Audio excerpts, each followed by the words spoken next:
Welcome to Studio Snack. I'm Lydia Thornley, designer, creative director and sketcher. And I'm Narciso Leda, dog lover, which brings me to make a confession. I have a packet of dog treats in my drawer in the office, but I have no dog. You eat dog treats? No. These are for our studio dogs visiting, and my aim for that is just to be the favorite for the dogs, I mean. So you can call it bravery, I call it naughty uncle.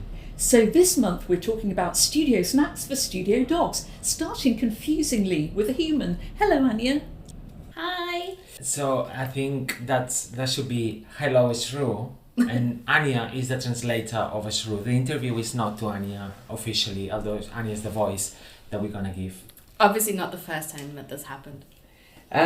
So Anya, thank you very much for translating a shrew. Shrew, thank you very much for being with us. And here's the first question. If a shrew could choose her own snack flavor, what do you think she would pick up and why?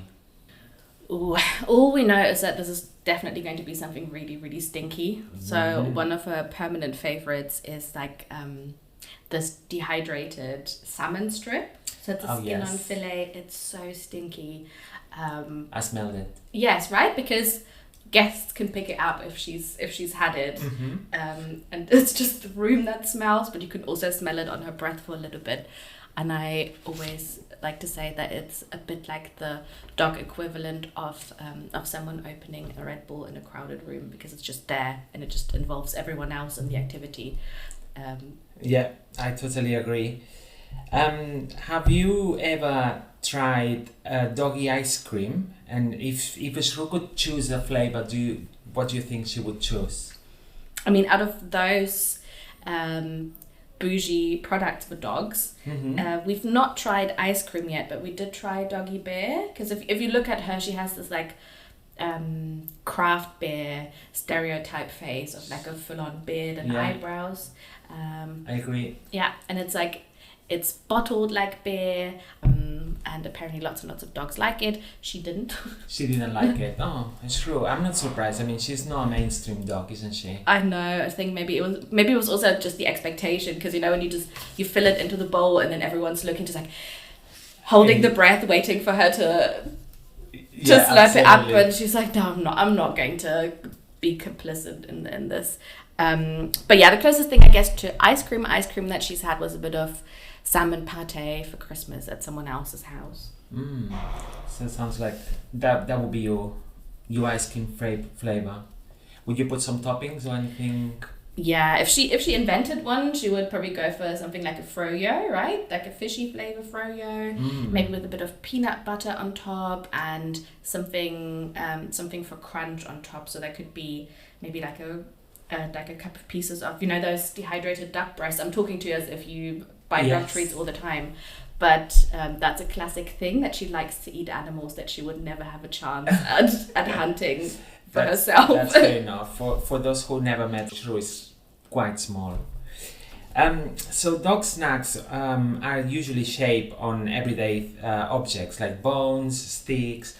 Do you think a shrew cares about the design of the snack? And if she would design her own snack shape, how do you think she would like to design it? Oh my god, that's so true. Like sometimes it is things that look like other objects and they look like toys a little bit. And I think that's something that we probably share with dogs, that you snack for entertainment, right? Rather than for sustenance. Yes. So the shape of the object would then determine how quickly it gets eaten. It would just prolong the entertainment a little bit. And I do catch her sometimes when it's, you know, something long and chewy, that she would turn it in her paws a few times and just decide which side she wants to start on and how she approaches it. So I think something that's quite complicated to eat is definitely appreciated. And I don't know if you've seen those, but they're dental treats that are shaped like little toothbrushes. Oh, that's too cute. And they come in different sizes, because obviously dogs come in various sizes, and the ones that are right for her size are so tiny. They're so cute. It's hilarious. But yeah, on that, if she then would design a shape, I think it would be something challenging. So maybe a snack within a snack. So something that has like an outer layer that is very durable and hard to get through, and then a little extra reward in there. Just something. That sounds such a good snack. We should patent it. Yeah, probably quite easy to market, honestly. Can you share some funny stories of a reaction that Shrew had when she smells a particular snack? I know exactly what I'm thinking about with that, because it's not necessarily her reaction, but it just makes me laugh every single time that I try to cook something with carrots, because she really, really loves them. She's not been bred for sniffing. I mean, I'm just going to quickly cover her ears right now because she's not been bred for anything, actually. She's been bred for enjoyment. Oh, yes. So yeah, she brings a lot of joy, but her nose isn't amazing. But somehow she always knows wherever she is in the flat. I don't even know where she's in the flat at that point, which room she's in, how far away. I open the fridge door. I take other stuff out of the fridge all the time. But when it's carrots and I haven't even opened the bag or anything, I look around and I see her face lurking around the corner, demanding a bit of the carrot, because she knows she gets it every time. And the special appeal about the carrot is that it comes with the whole habit of taking it away and then shredding it into little pieces on the rug, and then that involves me picking it up again. So that's all part of the fun. It's like a sharing experience, like a housemate activity. Absolutely. Eva Shrew attended to a dog party with her doggy friends. I know that she has one or two only. What do you think she would bring as a snack for the party? I mean, have you met Shrew? Even, I think, with her selected few doggy friends, we know Shrew doesn't really share food. So she would bring some sort of decoy snack, maybe celery sticks that are dipped in peanut butter on one end, and then she would have the actual snack by herself in a dark corner somewhere where no one away. Yes. And that would probably be something like, I mean, anchovies are very salty, but you know what I mean, like fancy fish that she wouldn't buy for herself, but she would buy for a party, and then eat on her own. That is so funny. Just to finish off, if Shrew had a podcast about food, what would be her most memorable review of a dog snack? She would definitely have her own measures, so she would probably boast about how quickly it would take her to destroy a treat, but then also how crunchy and smelly they are. The reviews would probably also include the packaging, because she is a visual little guy, but then also like the crinkliness of the packaging, the rattling. Yeah, it's a good. It just makes it that much more gratifying, doesn't it, when it takes a while. And I think also she would give extra points for any treats that can't be broken into half.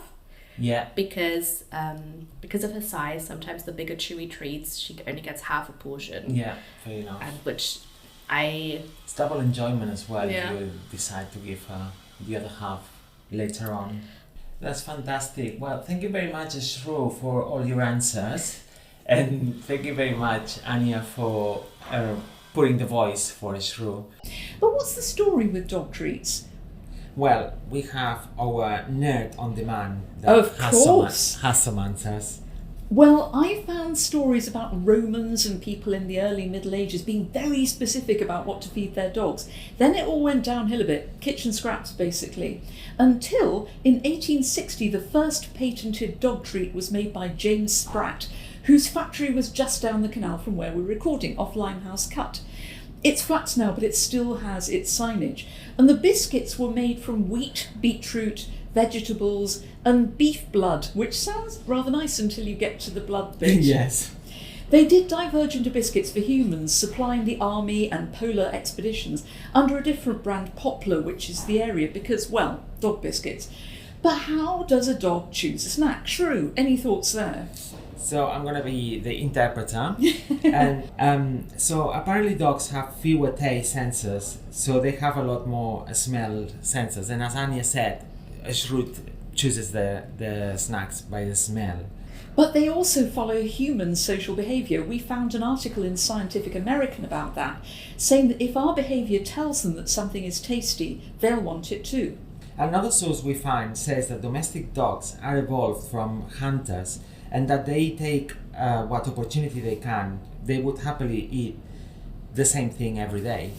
I can identify with that. So what does this all tell us about design?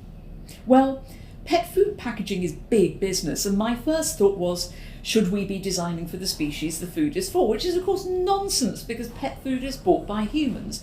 There's pet food that looks scientific, luxurious, tasty, natural. It's all about differentiation, and maybe humans want to think of themselves as understanding their pets. But it reminds me that the audience isn't necessarily the end user. How about you, Narcissus?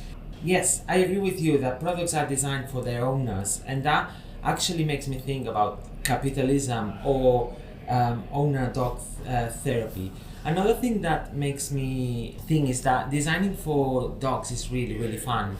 I once had a client that was dog food, so I spent all my day watching pictures of puppies and kittens, and that is the best job ever. One of those days when you think, I am doing this for a living. So there's no danger of you eating the dog treats then? No, definitely not. Join us next month for another studio snack.